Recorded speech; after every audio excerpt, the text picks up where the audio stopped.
اپنی بیویوں کے ساتھ اچھا سلوک کرو.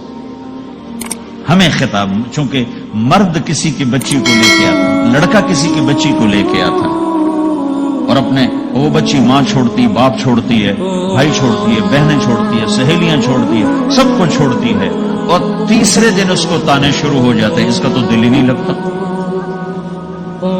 اور پہلے دن اپنی بیوی کو نصیحت دی جا رہے تھے، میری ماں کی خدمت کرنی، میری کرنا کر، میری ماں کی کرنی، میرے ابا کی کرنی، میری بہنوں کی کرنی، کسی کے سامنے تم نے بولنا نہیں، کسی کے سامنے اف نہیں کرنا. بے وقوف، اس سے محبت تو جتا پھر اس کے بعد جو کچھ کہے گا وہ کرے. پہلے دن ہی حکم، نہ تعلق بنا ہے، نہ محبت پیدا ہوئی ہے، اور نہ ابھی جوڑ بیٹھا ہے، اور پہلے دن حکم سنانے شروع کر دی. اس کے ذمہ نہ تیری ماں کی خدمت ہے، نہ تیرے باپ کی خدمت ہے، نہ تیری بہنوں کی خدمت ہے. یہ ساری خدمت تو تیرے ذمہ ہے. ہمارا سسرال کا معاشرہ بڑا ظالم ہے. لاکھوں میں کوئی ایک گھر بچا ہوا تو الگ بات ہے، ورنہ میں تو دنیا پھری ہے. کیا دنیا دار، کیا دیندار، سب ظلم ہی ظلم. اتنی نیک عورتیں تہجد گزار مصلی سے اٹھتی نہیں، تسبیح ہاتھ میں ہے، لیکن جب وہ ساس بنتی ہیں سب ظلم ان کے اندر سے نکلتا ہے کہ کانپ اٹھتے ہیں در و دیوار. جب عورت ماں ہوتی ہے تو اس کے روئیں روئیں سے محبت کے چشمے پھوٹتے ہیں. وہی عورت جب ساس بنتی ہے تو ایک دم ظلم کی تصویر بن جاتی.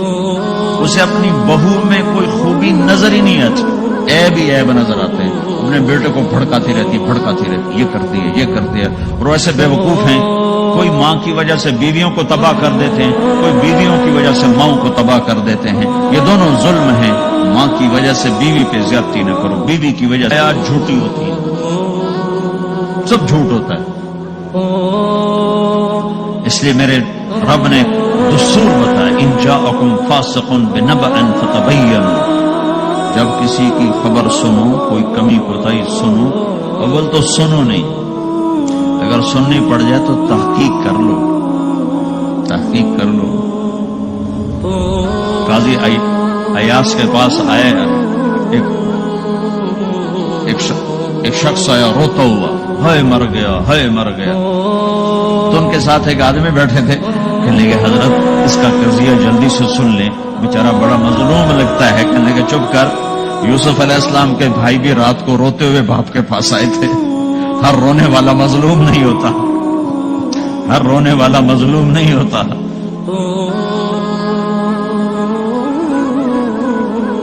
اپنے گھروں کی فضا بناؤ، کمی سنو ہی نہیں. تمہاری بیوی ماں کی کمی بتانے لگے، کہنا مجھے نہ بتا، تیری بڑی مہربانی. تمہاری ماں تمہاری بیوی کی کمی بتانے لگے کہ اماں مجھے نہ بتا، تیری بڑی مہربانی. گھر کی فضا ایسی بناؤ کہ کسی کی کمی کا تذکرہ نہ ہو، تو اللہ کی قسم تمہارا گھر جنت کا نمونہ بن جائے گا. یہ معاشرت کا دین بتا رہا ہوں، معاشرت کا دین. اپنی بیوی کی خوبیوں کی تعریف کرو، کمیوں پہ پردہ ڈالو. بیویوں کے ذمہ ہے خامد کی خوبیوں کے گھر. تو وہاں انہوں نے کھانا کھایا، کھانا ان کو پسند آیا، کہنے لگے اپنی بیگم کو پردے میں بلاؤ. تو انہوں نے اپنی بیگم کو پردے میں بلایا، کہا بیٹی میں نے تیرا ہاتھ کا کھانا کھایا، بہت مزیدار تھا، اللہ تمہیں جزائے خیر دے، تم نے بہت اچھا پکایا. تو وہ زارو قطار رونے لگی.